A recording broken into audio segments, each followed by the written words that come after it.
আসসালামু আলাইকুম। রুইজি EW300T এই রাউটারে সিম রাউটার, এটা সিম লাগালে প্লাগ অ্যান্ড প্লে অটোমেটিক্যালি হয়ে যাওয়ার কথা। যদি ইনকেস কখনো না হয়, ধরেন যে বাংলালিংক সিমে যদি সমস্যা হয় যে সরাসরি নিল না, তাহলে আমাদের কি করতে হবে? আমাদের রাউটারে লগ ইন করার পরে মোর অপশানে গিয়ে আমাদের সিম কার্ড লিস্টে যেতে হবে।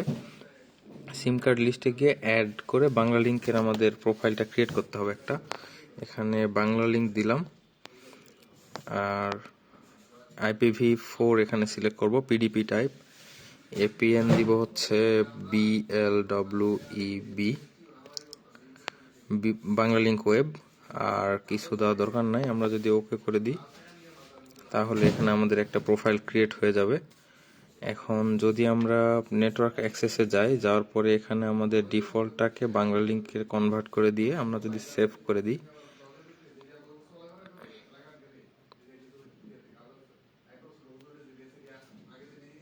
জি, তাহলে হোপফুলি আপনাদের সমস্যাটা সমাধান হয়ে যাবে।